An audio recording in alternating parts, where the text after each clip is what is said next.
Bonjour, mon nom est Bernard Vézina et je suis avocat médiateur familial. Dans cette capsule, je vous présente le processus judiciaire, c'est-à-dire le processus devant le tribunal.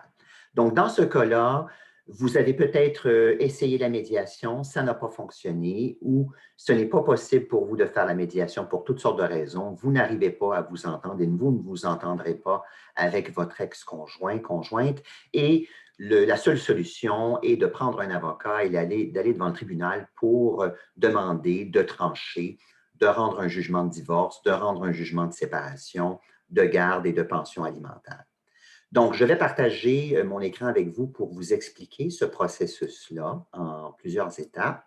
Donc, voilà, donc je viens ici sur le tableau blanc. Donc, vous voyez qu'il y a trois étapes dans le processus judiciaire qui vont nous mener à un jugement final. La première étape, c'est l'étape intérimaire que je vous présente à l'instant. La deuxième, ce sera l'étape des mesures provisoires. Je vais vous expliquer par la suite la différence. Et finalement, il y aura une étape finale où le juge va prononcer le divorce, le jugement final, etc., etc. Donc, à l'étape intérimaire, c'est l'étape des urgences. Donc, dans les gros districts comme les districts de Montréal et Québec, le juge siège à tous les jours en chambre de pratique pour entendre des urgences. Dans certaines régions, d'autres districts, ça va être une, deux, trois journées par semaine. Mais bref, c'est toujours possible d'être entendu par un juge en chambre de pratique pour statuer dans l'urgence. Les parties viennent de se séparer et il faut prendre un minimum de décisions pour le bien-être de tout le monde. Donc, à cette étape-là, le juge va se prononcer très certainement sur la garde intérimaire des enfants, partagée, pas partagée, l'horaire de garde de façon équitable et de la façon la plus simple possible. Il va se prononcer au minimum aussi sur la pension alimentaire pour les enfants de façon très rudimentaire. Là, il va prendre les preuves qu'il a sous la main de revenus et va tenter un calcul de pension alimentaire pour dépanner les gens. Pension alimentaire pour ex-conjoint aussi, c'est possible. Et il va aussi se prononcer sur l'usage, non pas le partage, mais l'usage des biens. Donc, qui aura dans l'intérim la maison, la résidence ou le logement familial, qui aura l'usage du véhicule automobile, des meubles, etc., etc. Donc, tout ça est décidé de façon intérimaire et ce n'est pas définitif. La façon dont on procède, c'est que chaque avocat, chaque partie va rédiger ce qu'on appelle une déclaration, évidemment avec votre avocat, une déclaration sous serment. Donc, c'est comme un témoignage écrit et de 4, 5, 6 pages qui va résumer là, pourquoi, quels sont les faits de votre situation actuelle et pourquoi le juge devrait décider dans un sens ou dans l'autre.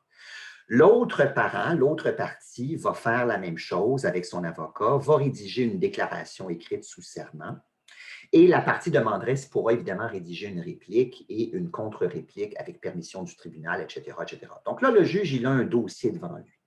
Alors, ce qui est important de constater ici, c'est qu'il n'y a pas de témoignage, il n'y a pas de procès. Donc, ça peut être très frustrant parce que vous êtes assis à côté de votre avocat devant le juge, mais vous ne pouvez pas parler. Et le juge ne peut pas faire des miracles. On est en urgence, on passe un après l'autre et il a quelques minutes pour décider de ça. Il va entendre les avocats qui vont soulever les points forts, les points faibles, les contradictions de chacune des déclarations écrites. Et là, le juge va devoir trancher. Ce juge-là va insister beaucoup auprès des parties pour dire pas de panique, ce n'est pas final, je n'ai pas le choix, je dois prendre une décision pour vous maintenant, mais vous aurez le temps de vous expliquer à un autre juge plus tard et ce juge-là pourrait même tout changer de ma décision que je prends aujourd'hui. Très souvent, à cette étape-là aussi, les avocats allons faire ce qu'on appelle des demandes de gestion. C'est-à-dire qu'à cette étape-là, on doit échanger un certain nombre de preuves, un certain nombre de documents, des preuves de revenus, etc., etc., des relevés de comptes bancaires, de cartes de crédit, de REER, etc., etc.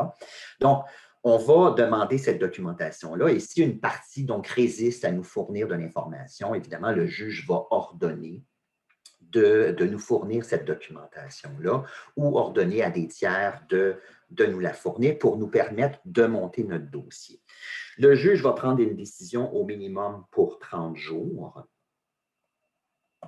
dans l'intérim et ce jugement-là pourra évidemment être renouvelé, c'est-à-dire reconduit de 30 jours en 30 jours ou de 2 mois en 2 mois.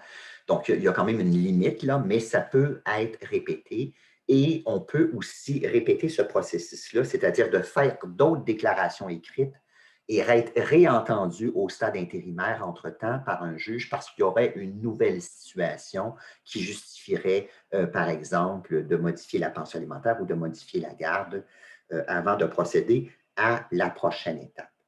Donc, à ce stade-là, il n'y a pas de témoignage. C'est un juge qui va rendre une décision en urgence sur la base du dossier. Et ensuite, il y aura ce qu'on appelle la mesure provisoire. Entre-temps aussi, les avocats montent leur dossier et c'est important de savoir que nous avons 1 an en matière familiale pour produire ce qu'on appelle l'inscription.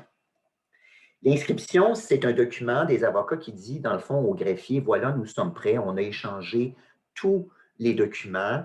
Veuillez nous donner une date d'audition finale.